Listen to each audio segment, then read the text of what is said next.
السلام عليكم ورحمة الله. ازيكم عاملين ايه؟ يا رب تكونوا بألف خير. تعالوا النهاردة نعمل كيك يومي سريع هش كده ولذيذ وجميل وشكله في منتهى الجمال، وكمان ببيضتين اتنين بس.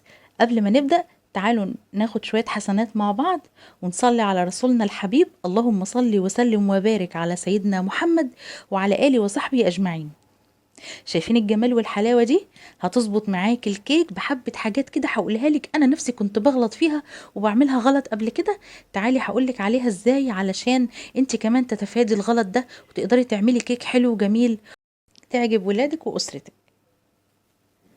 اول حاجة هنا معايا كوباية الا ربع من السكر او ما يعادل 175 جرام. طبعا مبدئيا كده المكونات هكتبها لكم بالجرام وبالكوبايه في صندوق الوصف علشان اللي بيحب يشتغل بالجرام واللي بيحب بالميزان واللي بيحب يشتغل بالكوبايه يلاقي كل حاجه. هننزل ببيضتين بدرجه حراره المطبخ، ودي حاجه مهمه جدا. ما تستسهليش وتطلعي البيض من التلاجة تشتغلي بيه على طول، لا. لما تبقي عامله حسابك هتعملي كيك لازم تطلعي البيض قبلها بفتره كافيه علشان البيض ياخد درجه حراره المطبخ. تمام. هنحط بقى نص معلقة صغيرة من الفانيليا ونضرب بقى بالمضرب الكهرباء لحد لما القوام يفتح ويبقى لونه فاتح ويتضاعف معاكي بالشكل ده. هنوقف المضرب بقى ونجيب بقى بقية المكونات علشان نشتغل بيها. عندي هنا كوباية الا ربع من اللبن الحليب الدافي، برضو ما يكونش محطوط في التلاجة وساقع، ولو ساقع طلعيه دفيه واستخدميه، ما تستخدميهوش ساقع، ودي نصيحتي ليكي. يبقى هننزل كده باللبن شوية شوية على 3 دفعات، والضرب طبعا المستمر بالمضرب.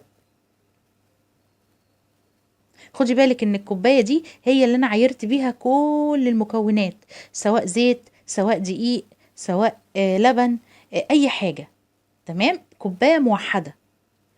هنستخدم كمان كوباية الا ربع من الزيت، بس انا هنا حطيت نص كوباية من الزيت عليهم معلقتين كبار من السمنة البلدي الدايبة، فعملوا معايا كوباية الا ربع. طبعا السمنة البلدي بتدي طعم وريحة ما اقولكوش رائعة، لكن لو مش متواجدة يبقى كوباية الا ربع من الزيت النباتي.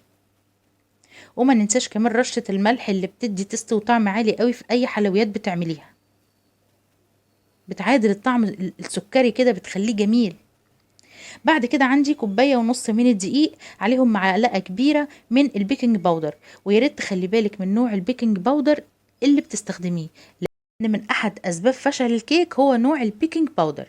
فهاتي نوع نضيف شويه علشان ما تبقيش مكلفه حاجه وتجيبي حاجه تبوظ الحاجات اللي انت عاملاها. وما تكتريش في البيكنج باودر علشان ممكن يغمق لك الكيك اللي انت عاملاه. اه طبعا البيكنج باودر لما يزيد عن حده يتقلب ضده زي ما بنقول كده، فلو زودت كمية البيكنج باودر هيغمق لك الكيك بتاعك.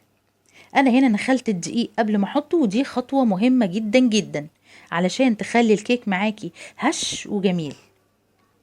هنخلط بقى بالمضرب الكهربائي عادي، بس بشرط اول لما الدقيق يختلط معاكي في الخليط كده هتوقفي ضرب ومش هتكملي بالمضرب نهائي.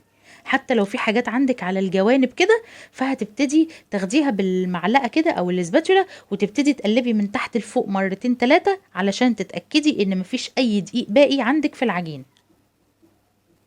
شايفين هو ده القوام اللي انا عايزاه بالظبط. قوام الكيك بتاعي قوام خفيف مش تقيل.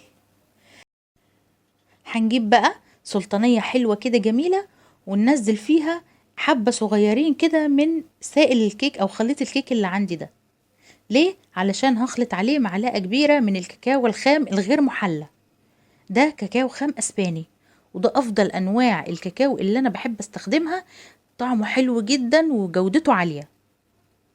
هتلاقيه طبعا عند مستلزمات الحلواني. قولي له بس عايزة كاكاو خام أسباني 8 كيلو كده ولا حاجة هيديكي. اسعار الحاجة بقت نار دلوقتي، يعني الكاكاو الخام ده بقى سعره رهيب. اول لما تختلط المكونات هنشيل المضرب وهنجيب بقى القالب اللي هتعملي فيه ايا كان، قالب ألمونيوم، صينية ألمونيوم، قالب تيفال، قالب جرانيت. اهم حاجة القالب يدهن كويس. انا هنا القالب بتاعي جرانيت علشان كده هدهنه بالزبدة بس او بالسمنة بس او بالزيت بس. لكن انتي لو الصينية بتاعتك ألومنيوم بطنيها بزيت وحطي عليها رشة من الدقيق. تمام. هننزل بقى بشوية من الخليط اللي عندنا بالشكل ده، وهنعمل طبقات ما بين الخليط الفانيليا وخليط الشوكولاتة. عايزة تحطي ده مرة وده مرة وخلاص على كده، بس انا يعني ايه، حبيت ادلع الولاد كده يعني، فاهمة انتي يعني. الولاد بيحبوا اي حاجة فيها شوكولاتة، وبيموتوا في اي حاجة فيها جبنة موتزاريلا لما بنعمل الحاجات الحادقة. فيعني حط لهم شوية شوكولاتة، والله يعني هيبقى شكلها حلو قوي، وطعمها جميل كمان. وهتبقي راضيتي كافة الاطراف. اللي يقولك بقى انا عاوز فانيليا، اللي يقولك عايز شوكولاتة، لا، هتلاقي الاتنين موجودين. اللي بيحب الفانيليا هيلاقي، واللي بيحب الشوكولاتة برضو هيلاقي. هننزل بقى بطبقة تاني من خليط الفانيليا بالراحة كده، لحد لما طبقة الشوكولاتة اللي احنا حطيناها دي تتغطى. وطبعا في الأثناء دي تكوني مشغلة الفرن على درجة حرارة 180. خدي بالك ان احنا في الصيف، فما تشغليش الفرن بدري. يعني اول لما تبدأي في عمايل الكيك، جهزتي ادواتك وجهزتي مقاديرك والصينية وكل حاجة، ابدأي شغلي الفرن قبل ما تبدأي على طول في خلط المكونات. انما لو في الشتاء، ابدأي سخني الفرن بدري شوية، علشان بتاخد وقت عبال ما تسخن وتاخد درجة الحرارة المناسبة.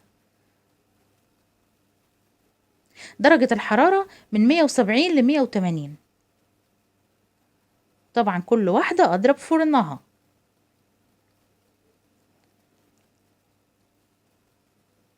هننزل بقى بآخر طبقة من الفانيليا بالشكل ده، وهندي القالب خبطتين كده، وبعد كده ندخله على الشبكة في الرف الأوسط لمدة ساعة إلا تلت. خدي بالك ان الجرانيت ده بيبقى ايه، سواه بيختلف شوية عن الصواني الألومنيوم. فعايزة تبصي على الصينية بتاعتك بعد نص ساعة، ابدأي بصي عليها. تمام. هنسيبه بقى يبرد خالص في القالب بتاعك قبل ما تقلبي الكيك بالشكل ده. ودي خطوة مهمة جدا. شايفين الشكل جميل ازاي؟ حلو قوي قوي. تقدري تكتفي بيه على كده، وتقدري كمان تزينيه بصوص شوكولاتة. صوص الشوكولاتة الاقتصادي ده، من غير لبن، من غير كريمة، من غير اي حاجة مكلفة. هسيب لكم لينك صوص الشوكولاتة في صندوق الوصف، انا كنت عاملاه في فيديو معاكم قبل كده.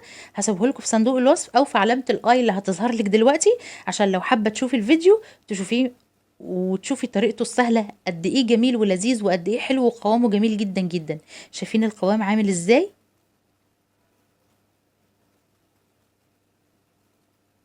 هنزين بقى الكيك بتاعنا وبس خلاص. هنقدمه بالهنا والشفا. اظن الكيك سهله جدا، وقلت لك على الحاجات اللي ممكن تنجح لك الكيك بتاعك. ولو عجبك الفيديو وصلتي معايا لحد هنا، ما تبخليش عليا باللايك، ونوريني بالاشتراك في قناتي صنع في المطبخ مع أميرة الطاهر.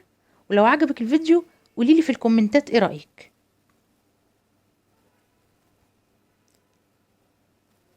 شكرا للمشاهدة.